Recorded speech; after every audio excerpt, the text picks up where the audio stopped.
And I think we're live. Looks like it. Hopefully. I think we're good to go. Oh, let me just change the camera. Bouncing all over the place. I've got my Buckaroo Banzai shirt. Things are a little chaotic in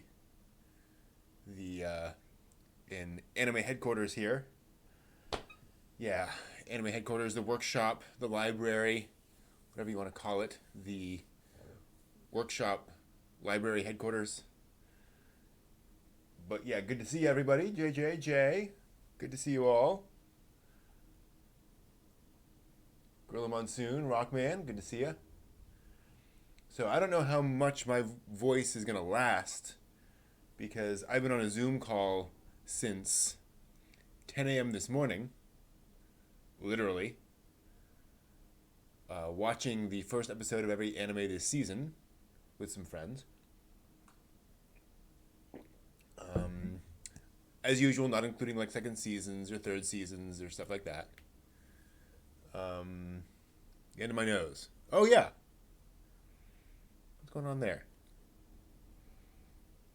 One moment. What's going on there?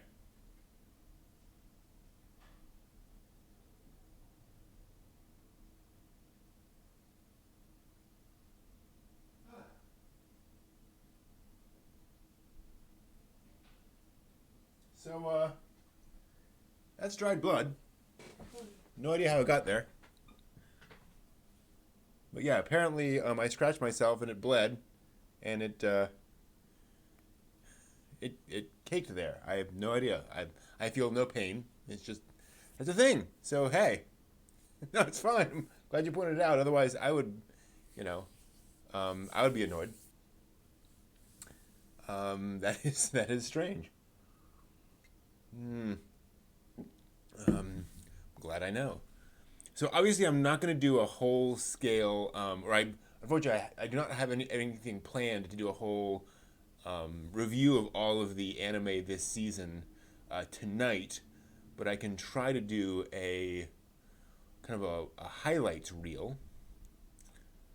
The Eighth Sun was fun. A little slow in that first episode. It's a difficult thing anytime they do these shows where they start with the character sort of later on in their storyline and then jump back. Because I'm like, I kind of want to know the time when he's grown up seems way more interesting than the time when he's still a kid. I liked it too. I would like to watch more. I think The Eighth Sun is a good example of most of the anime this season were things where I was like, I could certainly watch more of that. I enjoyed it. I don't think there was any show where I was like, I have to watch more, where I was just completely sucked in. Maybe one or two, but there were very few that I was like, just no, not interested. So it was more of a middle of the road season for me, I think, compared to other seasons. Let me actually just pull up the chart, and I kind of want to do like a fake awards ceremony for this season. Like there's a fair amount to talk about. There we go. Although that's very bright. I mean, I'm a, I'm just all white there, aren't I? But let's see here. Is that my camera? That's the camera. No, yeah, that's the camera. Okay. So quick thoughts on the stuff I've managed to see. Let's see here. Glepnir definitely won the award for most edgelord, where just angst out the wazoo, lots of pointless fan service, that kind of stuff. Not to be too dismissive, I was actually pretty intrigued by Glepnir, but it just feels like it's trying to be extremely edgy. Most tonal shifts, I think, would be Kakushigoto, anime about a father who's a mangaka who does, let's just say, adult comics, who has a young girl that he's trying to keep it away from, and just some very serious moments, very dramatic moments, and but a lot of comedic moments too. It's mostly comedy. Thoroughly enjoyed Otome game. The concept and execution there is fun and cute. It's one of those shows. It's sort of more standard anime presentation, although the concept is really fun. And I'll leave you to explore that and find that out. I don't know what good means, Jay. Um, Apare Ranman, definitely one of those sort of intriguing, lots of stuff going on, kind of an anime series. A lot of concepts all thrown together at once, in a really enjoyable package. Just fun, I would say would be Apare Ranman, all told. Fugo Keiji, Sherlock Holmes crossed with James Bond. First episode's got a fair amount of establishing to do, and there's it's got a great action sequence in it. It's mostly this whole big action sequence, but it's one of those things where I'd have to watch a couple of more episodes to really get a sense of this is the all the characters are thrown together episode. So it's how those characters really evolve over time that'll tell how I'm interested in that. I loved Arte. Arte is probably the one that I'm definitely interested in watching more episodes of. About a female, a 14-year-old girl who wants to become an artist in Renaissance era Florence. So very much set in a historical period, and dealing with the art of the time. That's pretty cool. Best reboot definitely goes to Digimon Adventure. If I were to reboot Digimon Adventure, this would be how I do it. The characters are all very much still the same characters in terms of visuals and personality, but they are just the way they write it, the way they pace it, I think is much more effective in terms of getting you to know the characters. Really like that. Really impressive, that one. Let's see here. Yesterday was similar. What I found really interesting about yesterday is that they make it look like a 90s anime visually, like the art style. And it's kind of hard to get across here with the visuals, but more simplified character designs, and there's a waviness to the lines, make them look more like pen, as opposed to digital. So they're really trying to evoke like 90s style anime with it, which is really interesting. But again, one of those things I still can't quite peg yesterday. Is it romance? Is it drama? Is there some supernatural elements to it? Still trying to get a sense of that one. Princess Connect was also a lot of fun. Just comedy of characters in a fantasy world, all running around. Fan servicey, not in the sense of like boobs and underwear, but more in the sense of here is the shy, quiet, submissive young girl. Here is the energetic, sort of goofy girl, right? Very much archetypes meant, very much moe archetypes, but done in an action context that I thought really kept them interesting. Probably the slice of life winner of the season would be Hokago Tebo Nishi, which I forget how they're translating that on Crunchyroll Funimation, but basically a girl joins a fishing club, very much a relaxing slice of life kind of series about fishing. One of those shows where if you want to just chill out and relax and watch something, this will probably be the anime for that. Tamayomi, girls baseball. I mean, it's very much a girls baseball anime. I definitely enjoyed it, but it's a sports anime, right? Gal and Dino is the pop team epic of the season, so that might that's tell you all you need to know, really, plus or minus. Bungo was just a lot of ideas all thrown together all at once.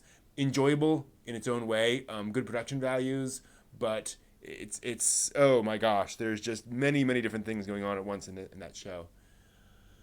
Shacho Battle no Jukan also That's interesting because it is basically a guy decides to, or a guy is roped into heading an adventuring company, but he is the president. So it's formed like a company, like a business in a world that has a wide variety of sort of tech levels kind of all going on at once. So again, you have offices and desk chairs and all that kind of stuff, but they also adventure and fight monsters.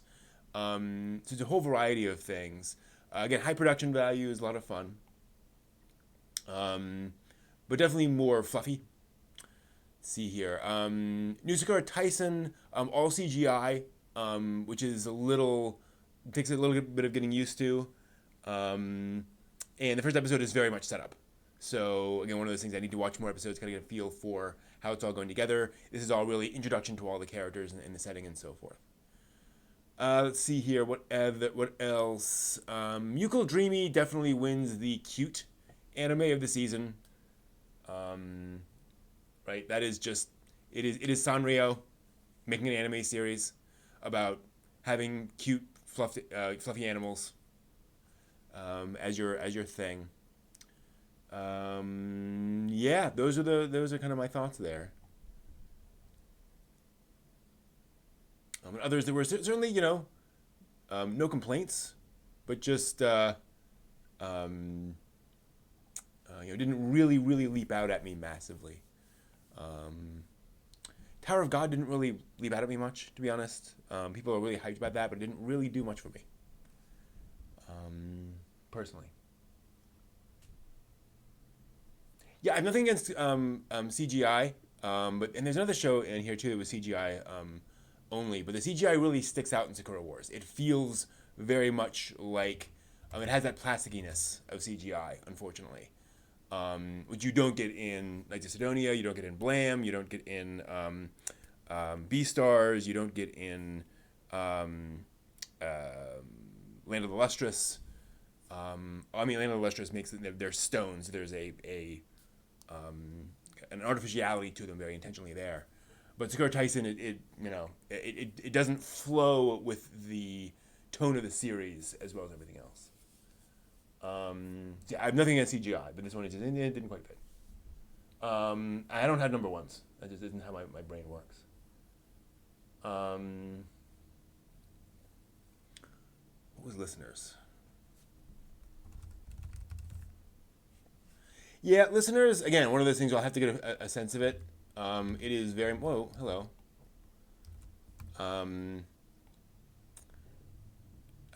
Definitely more of a throwback anime series, very, Eureka 7 kind of style thing.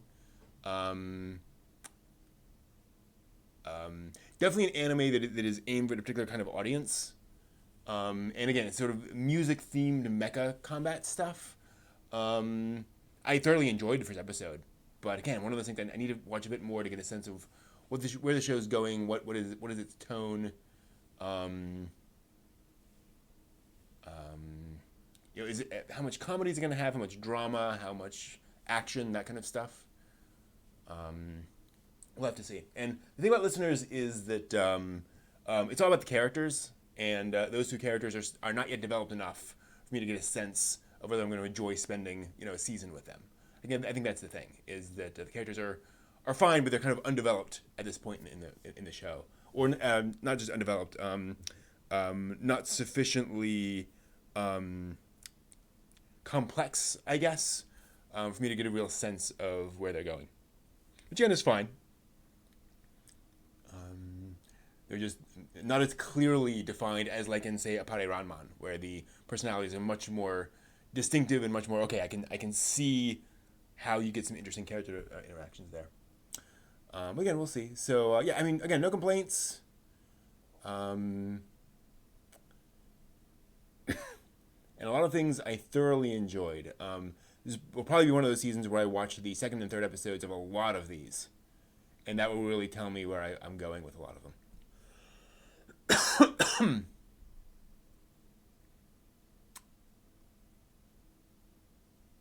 But yeah, a lot of stuff, a lot of shows, a lot of things going on. Let me switch back. There we go. Um, ooh, hold on. Princess, which one was that one? Princess Connect Redive. I like that one a lot. I personally, I really like Princess Connect. Because it was just, um, to me, it was goofy and it was lighthearted in a way that I don't often see in fantasy anime. A lot of fantasy anime has comedy, but there was a lightness to the tone, a lightness to the approach in general that I really appreciated there, or just wasn't taking itself seriously, which is quite nice. A lot of anime series feels like, okay, we can have comedy, and comedy can be into it, but there has to be plot and there has to be there are these certain beats that we have to hit, and Princess Connect felt like it was a lot more just being whatever it wanted to be, whatever kind of made sense for what it was doing. Gundam Iron Blooded Orphans. I have not seen it. I watched the first couple episodes with a friend, and we were going to watch more together, but that did not work out, and I've been kind of waiting to go back to watch it with him. So I've unfortunately not been able to watch Iron Blooded Orphans. What I saw, I was quite impressed with. Um, Perfectly honestly, I find the character designs a little weird. I just have to get used to those character designs, and that is true. That has been true for some other Gundam series and other anime series where the character design just grew on me. Um,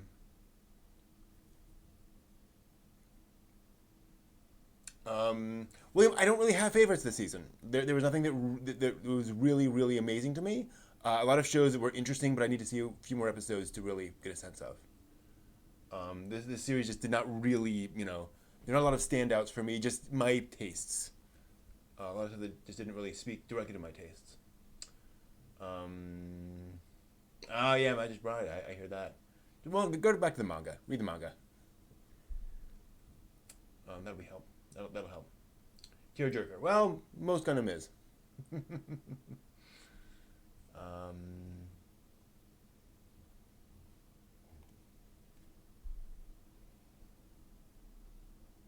and I got a few episodes into Iron Blooded Orphans. So I'm like, okay, I mean, Gundam Age, man. I did not think that would be a tearjerker, but you get 15 episodes into that, and it's all of a sudden, okay, wow. Mm, yeah. That's the thing. Yeah, a lot of shows out there that are this season that I think are going to be very hit or miss. Where some people are going to like them, some people are just not going to speak to them. Because I think a lot of these shows are legitimately kind of their own thing. Listeners is very much its own thing. The fishing club is very much its own thing. Yesterday is not aimed at everyone, but I think it's going to hit certain people very hard.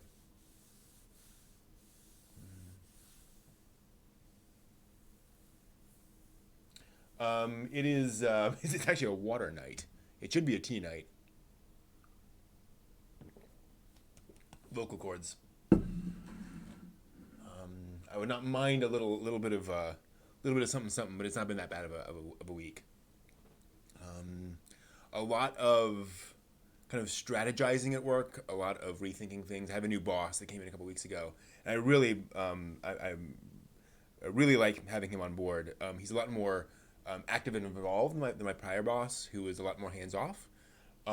Neither being, not complaining about either style, but it's a refreshing change to have somebody who's really in there giving more direct advice, and it's nice having somebody to have to be able to formulate a strategy and to say, well, here are the five things we're doing. Let's focus on this one, right? So a lot of that going on. Things back to mostly normal. Yeah, I think we're at work in general. I think everyone's found their rhythm, and it's not. I wouldn't say it's easy or completely normal yet. Not completely normal, but it's like you say mostly normal. Where I think people are like, okay, I know how to be productive. I know times when we have to pull back, do a little bit. Anything about Seven Deadly Sins and about the final season? I know nothing about that. Nope. I'm afraid if you're interested in shonen anime, I'm probably not the person to ask. March Becomes Like a Lion, Matt. That is one of the anime on the to watch list. the very, very long to watch list, but I keep hearing good things about March. Have not seen Carol and Tuesday. Um, yeah, exactly, Jay. It's like a Lane syndrome anime season. You either like that show, that show either works for you or does not. And a lot of that, I think, this season. Ah, that's kind of super novel. Man, things coming to an end. Right.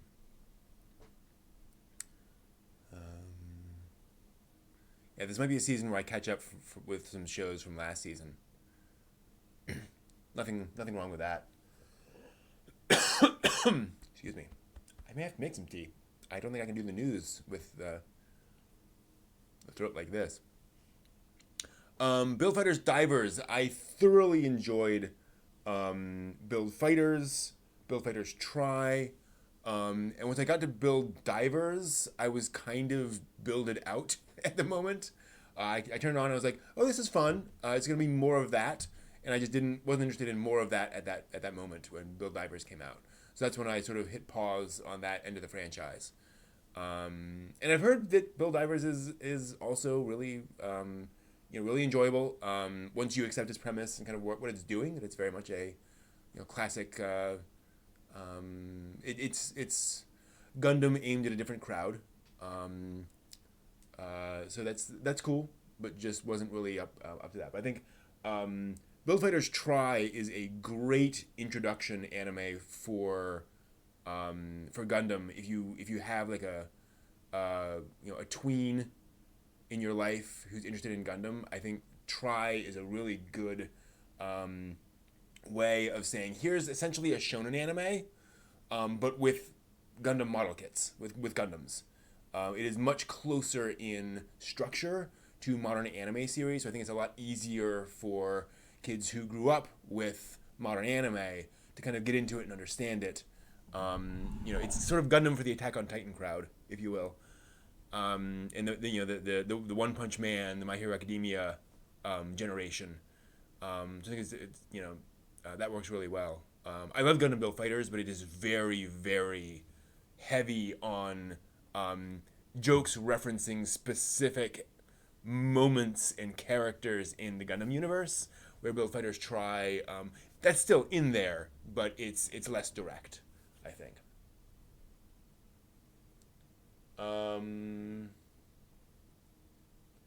Classic pop culture shows. Like Mystery Science Theater 3000? To me, that's classic pop culture. Yeah. Oh, yeah, I'm never going to catch up. There's no such thing as catching up. That is a false goal. But moving forward, I've not seen the Eureka 7 High Evolution movies. I watched the first disc of Eureka 7 and was like, oh, that's really neat. And it just didn't really... Eureka 7, unfortunately, has one of those protagonists that's very much a shonen protagonist that just doesn't speak to me very much. The sort of constantly out of his depth protagonist who's just kind of running to catch up. That just doesn't speak to me very much, unfortunately. So Eureka 7, I recognize the quality. I recognize that it's a show that does things. But the protagonist just didn't really do much for me. And the same thing with Eureka. She was just like, okay, it's Rey, Attack on Titan. Again, this is not really I'm not really the guy to come to for shonen stuff. The problem is how much anime is going to come out in that 150 years you need to keep watching, plus the catch up. That's the worry. Lucia the Resurrection. Again, this is geek archaeology. This is about old stuff. I know Macross Plus. Not that so much. Code Geass I will get to one of these days, but yeah, it's rough. Yeah, exactly. And I do know folks who spend all their time, who just watch anime all the time, where they either don't have a job or they get home from their job and they just watch anime all the time, and they can keep up. But that's it. And the only shonen that really worked for me was Rurouni Kenshin. long term. Like I can appreciate shonen. I totally I have nothing against shonen, but it just a lot of those shows that doesn't work for me. What's funny is how, and I'm not talking about any of you, but like at cons and such, I will have people who literally, people who will come to me in One Piece fans who will come to me and say, I don't know how you can't like One Piece. And I'm like, okay, do you like every magical girl show ever made? Do you like every Otome game anime series ever made? No. And yet, those have tons of fans, right? Well, tons of people love, Pretty Cure. That just didn't, and that doesn't appeal to you, and that's fine. Then One Piece doesn't appeal to me, and that's fine. That seems to be when the light bulb goes off, where I'm like, we don't all like the same things. Yeah. Well, like I said, I had that one friend that would just get home from work and just watch anime all evening and then all weekend. And he got through a lot. He'd catch up on stuff. Samurai Champloo. Ooh, love Samurai Champloo. That is that is quite the work of anime. I am neither excited nor unexcited for the Cowboy Bebop. Well, wait, what Cowboy Bebop movie? You mean the Cowboy Bebop live action series? The Netflix series? I wasn't aware there was a Cowboy Bebop movie coming out. Yeah, the live action one. Okay, yeah. Again, we'll see what happens when it's made. I don't think we have to have a preconception of what that is or isn't going to be. We can just say, when that comes out, I'll check it out, see what it is, and if it fits, it fits. If it doesn't, it doesn't. But I'll give it the old, I was going to say the old college try. I don't know what that means anymore. I'll give it a fair shake, see how it is, and that's fine. No, it's not you, JJ. That's the other thing, William, is I have a tough time doing those long shows. Like the opportunity cost of an 800 episode show, I just cannot. I cannot personally commit to. Or at least it's definitely a factor, right? Right? Yeah. Yeah. I'm very curious to see how they do Cowboy Bebop. Certainly, what I've heard about it is, the same choices I would make personally, or I would advise folks to make, and that kind of thing. So that's fine.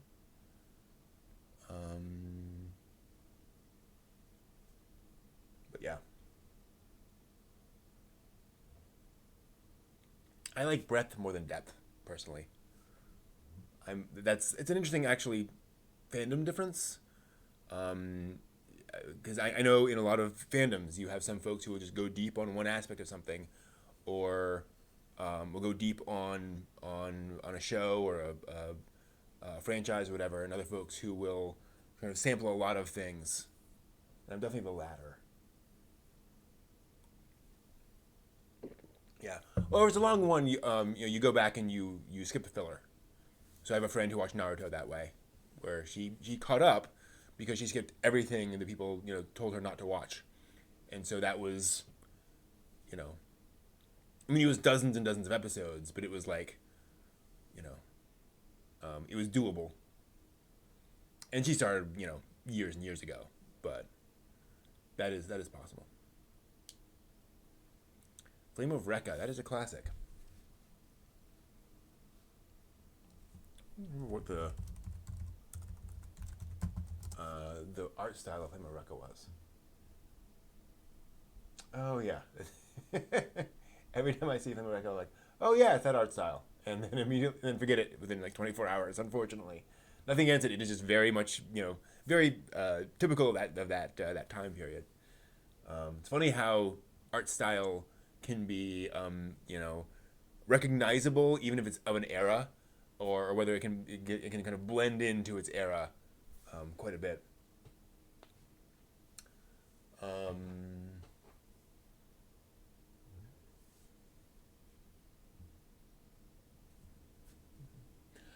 I don't agree with that exactly, Firemaster. I hear where you're coming from, but both of them are forced, or I don't know if they're forced. Both of them end up in exile at the end of that show, end of Gundam Seed. That's not that's a consequence. Um, they both have to remove themselves from the world, which is I think a pretty big deal. Um,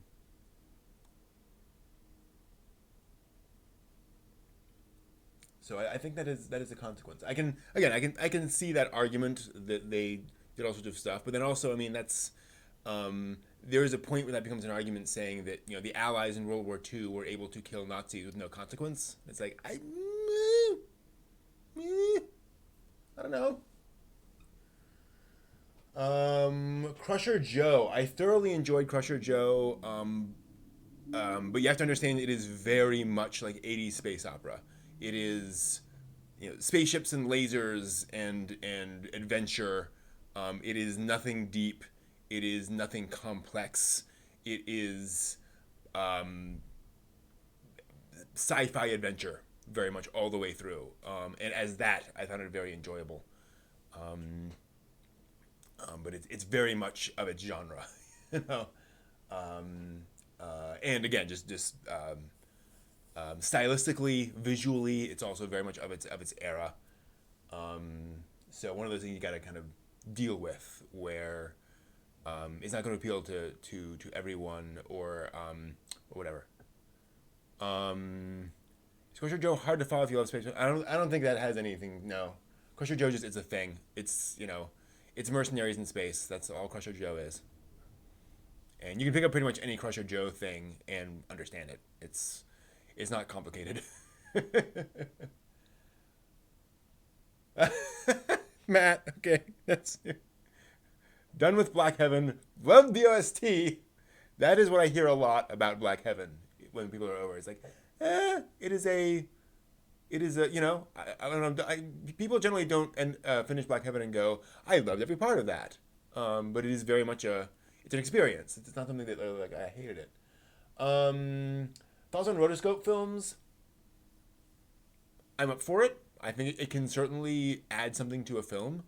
Um, as with anything, I think you don't just throw rotoscoping onto something to just to do it. I think it has to serve the story or serve what you're doing. Um, um, in general, I think the problem with rotoscoping is that it can add an artificiality, oddly, to a film. Disney used a lot of rotoscoping in the 40s and 50s and 60s. Um, Cinderella has rotoscoping in it. The not Beauty and the Beast. Sleeping Beauty has rotoscoping in it, but that's rotoscoping onto animation, as opposed to Scanner Darkly is, as I recall, basically a filter. It's a CGI filter on top of live action. So kind of different ways of doing things. Flowers of Evil has this very intentionally there's this very intentional thing that's rotoscoping. The Ghibli film that uses rotoscoping a lot. The Isataka Hara one. That there are a few moments in that where the rotoscoping does strange things to the shot, but it adds a naturalism oddly to it, to the performances. It adds sort of a realism to the characters in their movement because of how that works. I don't know what an anime clone would be. Not quite sure where you're going with there, Jay. I'm curious. And Flowers of Evil is a good example where it is rotoscoping specifically to add that oddity of what rotoscoping does to the final product, where it is visually, there's this visual smoothness to it in these very static environments. That's a great example where it looks, it is very much of that piece.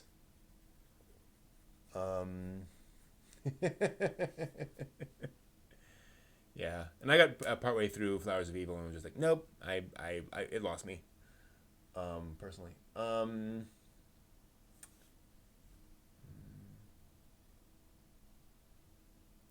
well, Fire Master, if most of the world wanted the Destiny plan, then what gives Lagos and company the right to stop it other than we disagree? Um, that's the fundamental question of ethics. That is the if everyone agreed with that if everyone agreed that um, everyone over the age of 50 should be euthanized, what right do you have to say that that's wrong and to try to stop it? If everyone said that any child who is not born perfectly healthy should be killed, why should you, say anything against that, right? They were doing what they thought was right.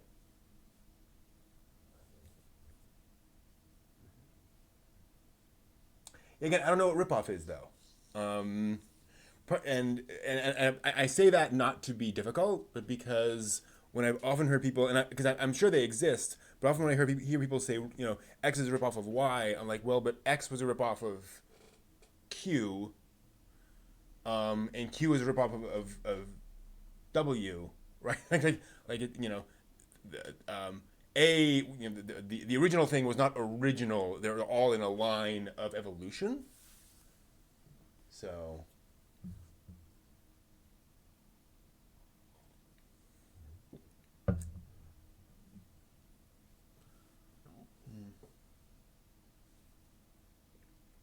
So again, it kind of depends on where you're defining things. From American compared to Yu Hakusho, again, I haven't really seen either of those enough to really be able to tell. Lux and Kira are never morally challenged by anyone other than Atherin. Why do they have to be? I don't understand that.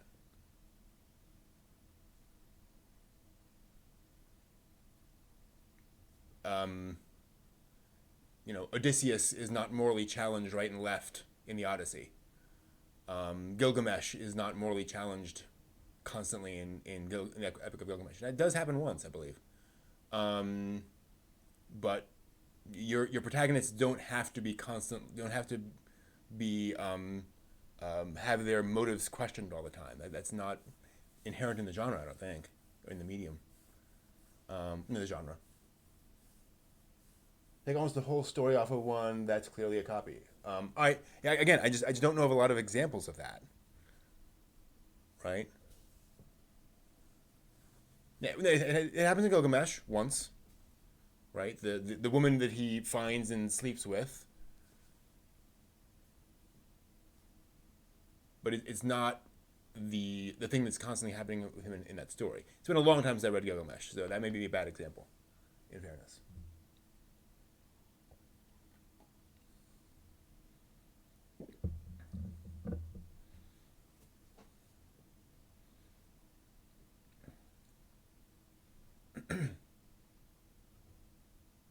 Yeah, I just don't see where that's a thing. Oh, I was very impressed with Gilgamesh too. Um, did I watch the Bonds Power Rangers? I mean, I have seen parts of it. I have seen chunks of it. I did not follow it. I did not, sit down and watch episode after episode or anything like that. And understand, I was an adult when Power Rangers came out, so that was not really made for me. It was, yeah, that was not my time for that series. So I know it's there. I understand why people enjoy it. The Inishi arc of Kenshin is very powerful. The problem is it is dependent on everything that came before. So it doesn't really stand on its own very well. And it's the tough thing about a lot of these things. So when you do the Inishi arc, you have to understand what Inishi went through, and you have to understand its context in Kenshin's life as well. So it's the culmination of things that built both of those characters, and a very complex intertwining of of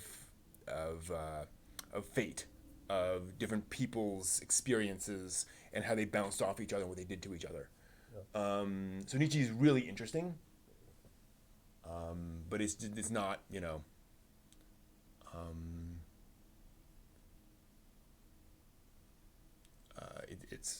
it's hard to parse on its own because it is the culmination of Kenshin's story. really. It is the ultimate test of who Kenshin is. So that's the complex thing. Shishio is an X-Men villain, really, and so he is a sort of a power level test in a sense for Kenshin. And the author just really loved that villain, and he does set up some sort of ethical questions for Kenshin, but ultimately Shishio as a character is just I'm ridiculously impervious to anything you do to me, and you have to beat me down by just uniting everyone together and just having everybody beat me all up at once. And even then, I'm kind of magically impervious until I'm suddenly not. in grand shonen tradition. So yeah, I'm very. The live action Kenshin adaptations have done no wrong. Like everything about that, I'm like, wow, I don't know how you do that so well. So I'm definitely looking forward to that. I am fully confident that they will adapt that correctly, which is going to be interesting because it's going to be very talky. Inishi versus Kenshin, for those who don't know, it's very much about you wronged me and this is why I have this issue now. It's not it's all about sort of psychology and again that sort of intertwining of fates, not so much about crazy sword fight stuff. There is crazy sword fight stuff, but it's much more personal. So totally up for that.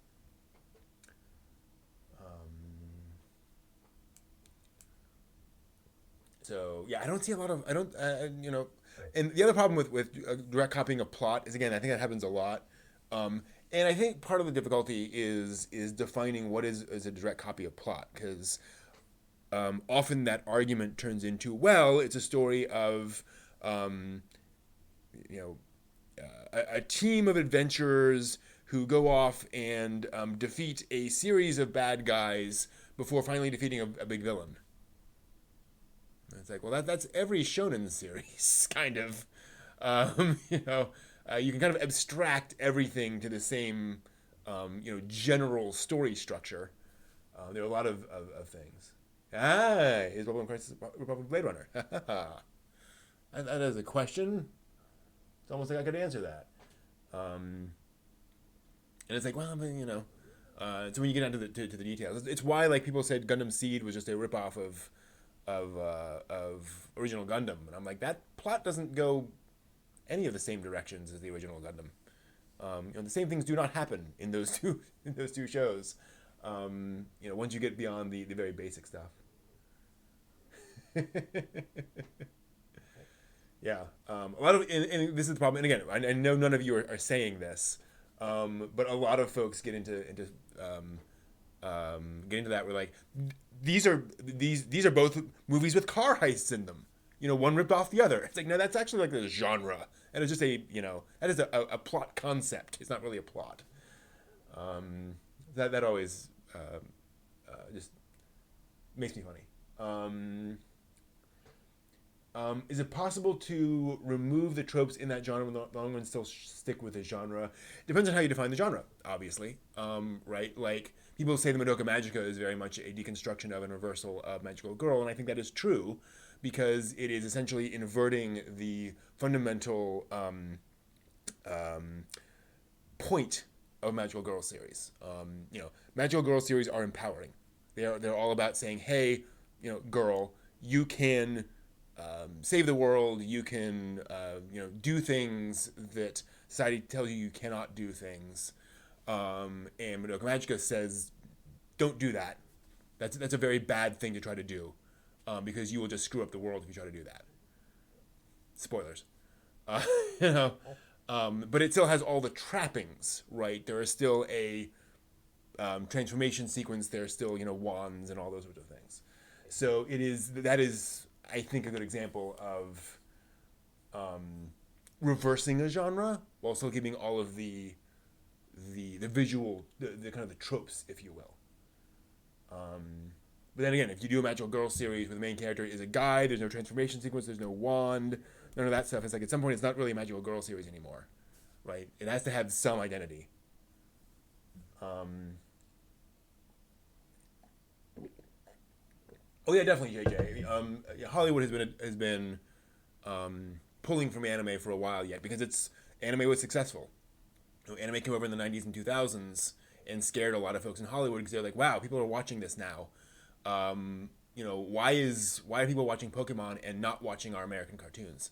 And so they started doing things anime like in American animation, you know, and to be clear, you know, there's it's not all one way, right?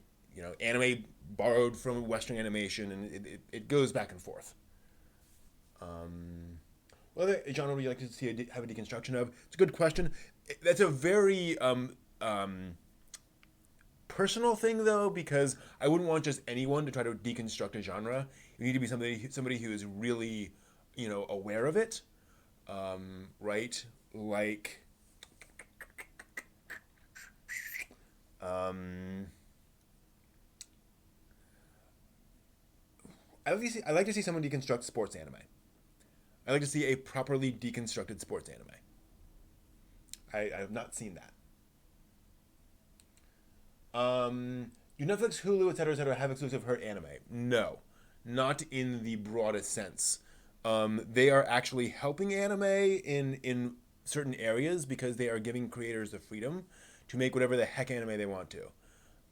Because they're not beholden to a giant, a production committee of a dozen different companies, all of whom have their own opinions of things. You know, you're making it for Netflix. It is all about Netflix, and Netflix historically, you know, obviously you can't do absolutely anything on Netflix, but they're very hands off by the standards of most producers.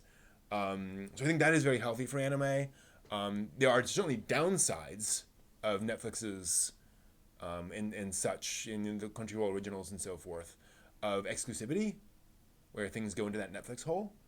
But I think it's okay. I think it's another factor. It's another thing that helps certain parts of the industry.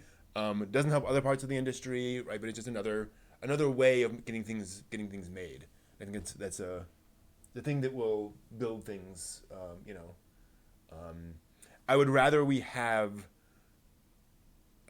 more funding sources and more options, and Netflix provides one of those options. As long as Netflix isn't the only one making anime, that would be scary, right? But new Ghost in the Shell trailer. I have not seen the new Ghost in the Shell trailer. I did not know there was a new Ghost in the Shell trailer. Ghost in the Shell is one of those franchises that was so quiet for so long. Like there was the original movie, then there was the second movie, and there was Standalone Complex. Then suddenly there's Solid State Society, and there was a Rise, and there's all these different things happening. So I'm kind of lost on Ghost in the Shell at the moment. Yeah, streaming services are definitely improved with the coronavirus. Everyone's staying inside to watch that stuff, which I have mixed feelings on, to be honest. Yeah, I've not seen the new Ghost in the Shell trailer. I'm curious. Ghost in the Shell is a surprisingly resilient franchise. You can expand that in a couple different ways. Yeah. I mean, the thing is, it's like anime in Japan, right? If you start with something in one medium, expanding to another medium is generally healthy. It adds more fans from that medium and can also bring in people to your original medium. So if you have a webtoon, great, let's do an anime, and then we can get folks going back and forth. I think that totally makes sense. Still some untapped potential in anime and manga, news stories, artists. We're all going to be stuck with the status quo. People have been arguing, not you, Jay. People have been arguing that anime is out of ideas for 50 years. I think there's always potential for news stories. There's always stuff out there. And we're seeing it now. There's a lot of I think potential for stories. Look at Eden of the East, right? A modern story about terrorism, about the limits of power, about bringing people together. Something that's very strong and relevant. I think there's a lot of potential for things like that. We don't get a lot of that in anime. There's just a lot of expansion. All CGI, production IG, goes in the shell, SEC 2045. Interesting. Cool. I trust production IG. Hopefully they get Orange involved for the Tachikoma. That'd be pretty amazing.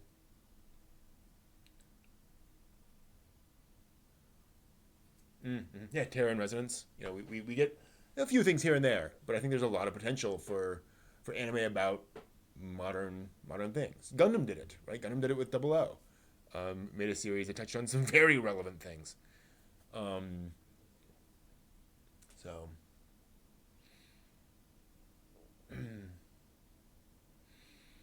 yeah, the subscription model is starting to shake out. Interestingly, and I think that this is going to accelerate with COVID, because people cannot afford to subscribe to Netflix and Crunchyroll and Hulu and Funimation and Disney Plus and all of those things. And even with some of the, collapse things, it is starting to get, people are starting to feel the crunch now, where folks have known this for a long time, and this has been an issue for a while. But I think now with a lot of folks, not having as much income as they had before, but also facing all these subscription services, there's going to have to be a little bit of consolidation of saying, I'm just not going to keep up with that other subscription.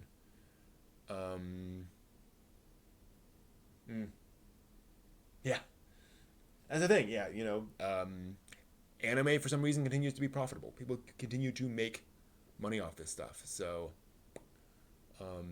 I do think that isekai is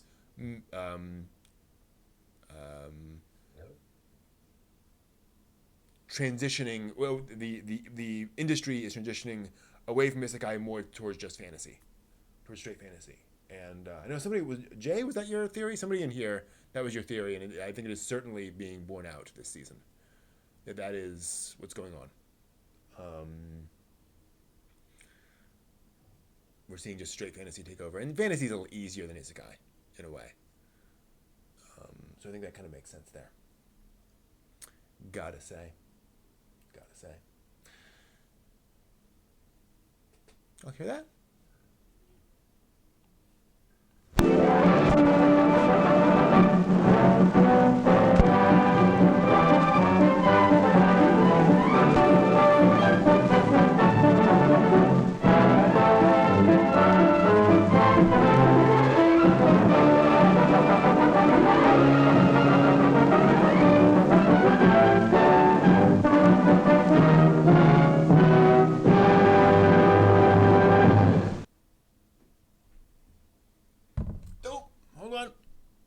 There we go. 1 sec. My little switcher isn't set up. It's not being happy. All right, give me a second. I think we should be good to go.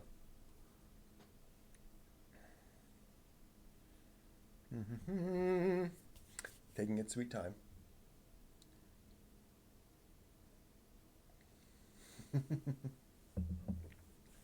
Yeah, I don't know that there's an answer to that, JJ. I don't know that we can say why something is popular, because there's just so many different reasons.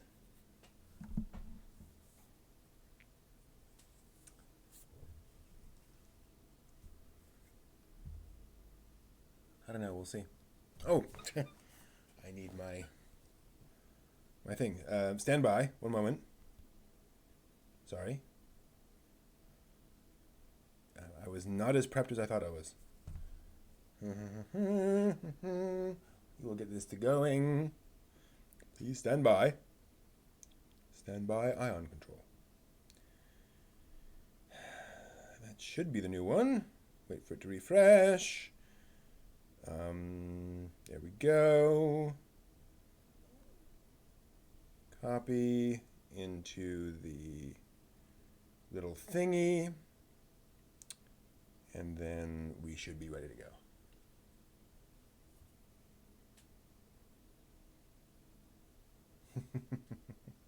Newsies. I have no idea what the theme to Newsies is.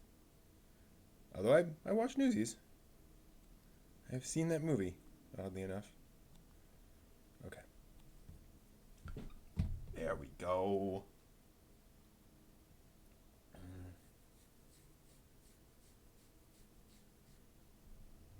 Oh, I don't know. Try being a programmer.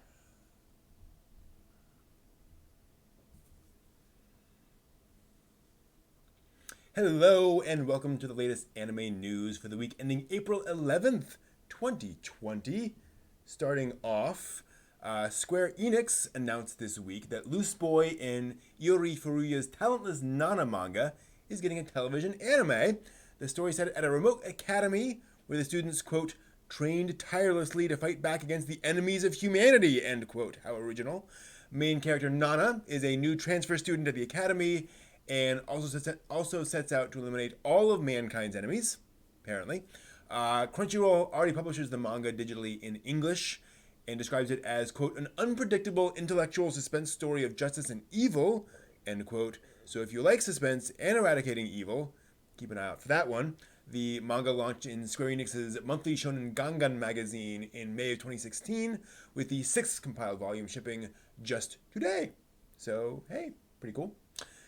Moving right along, a few weeks ago, Funimation announced that it was postponing the production of its simuldubs due to the spread of COVID-19, understandably, and that they were looking into ways to allow production members to work from home. Well, this week we will see the first results of those efforts. Funimation announced on Friday it'll be releasing a new English dubbed episode of My Hero Academia, which is rather nice. Episode 84 will be released at noon Eastern tomorrow and was recorded almost entirely from home. The announcement also includes a behind-the-scenes video where some of the cast members showed off their home setups and talked about the sort of around-the-clock planning and teamwork the project took to pull it off. It's interesting to see how folks in the industry are adapting to the unprecedented current situation, and it'll be interesting to see how the new dub differs from a typical in-studio version.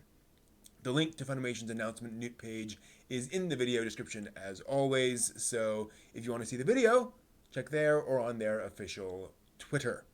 That's right, Twitter, because everything's on Twitter. There is no shortage of anime out there, but if you're looking for more behind-the-scenes content to watch during this quarantine, NHK might have just provided your solution. The broadcast organization is now streaming its 10 Years with Hayao Miyazaki documentary series free on its NHK World website. The 4-part documentary is an exclusive behind-the-scenes look at the genius of Japan's foremost living film director, so they say, Hayao Miyazaki, of course, creator of the world's most iconic and enduring anime feature films. This is all from their quote.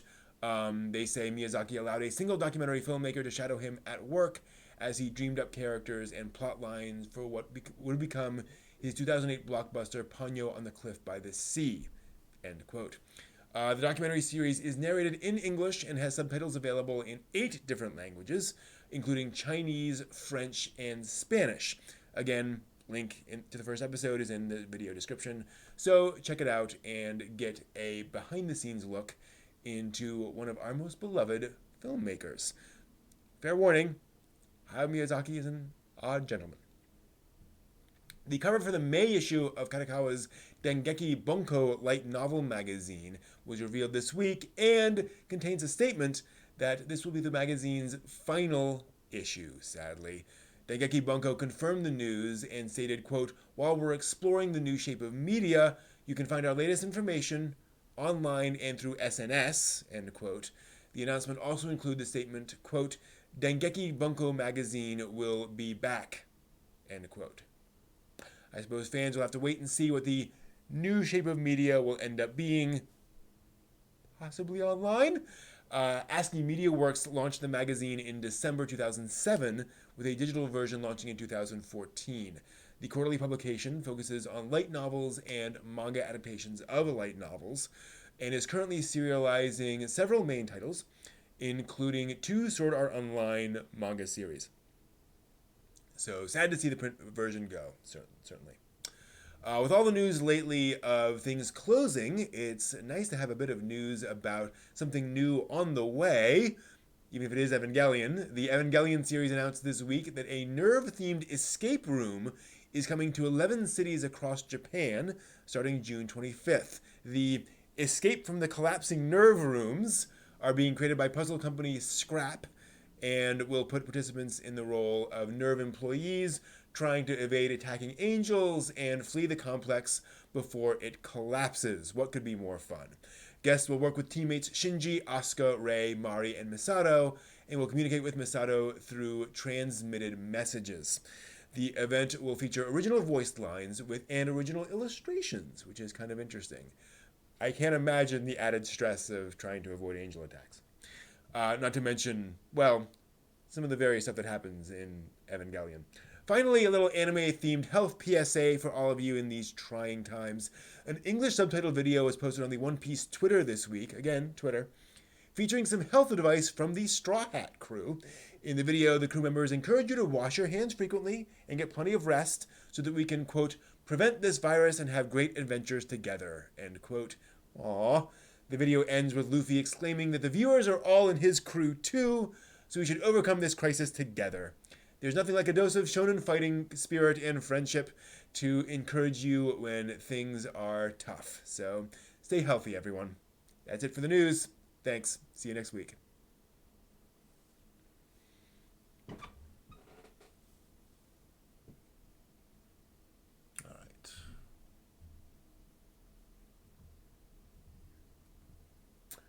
Yeah, Otakon 2020 is still on schedule, they say. There it is.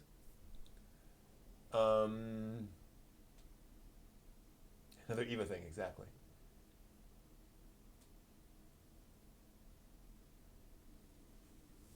I had to figure out that camera while that was not easy. I had to switch the focus on the camera to manual while I was doing the news. The advantage of doing the news over and over and over. Wonder how often, do we know, like I haven't been paying attention, how long have I been doing like the news? These news segments. I wonder. A lot of weeks.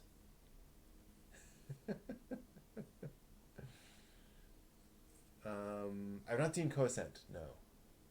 I'm afraid not. So much anime out there. So much anime. Yeah, the Eva cash train just does not stop. It is kind of amazing. Well, as I said, Gainax would have gone out of business, except Eva just would not stop making money. He literally could not stop it from making money. And so it worked out. History of Gainax is a very interesting thing, as you all know from the panel. All right, I think I'm going to have to end it there. The voice is starting to fade. So as always, thank you so much. I will be fully honest.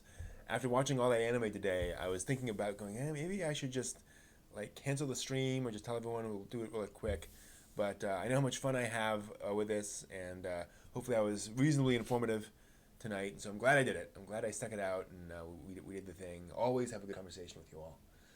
So thank you very much. I think that will do it for me for tonight. I'm gonna go and relax a little bit. Maybe play a little Final Fantasy VII Remake. Oh, that's a game. That is a video game. Oh. So yeah, it's like a game to see when Gainax stays in business. Exactly. So thank you all very much. We have a great week. We'll see you next week.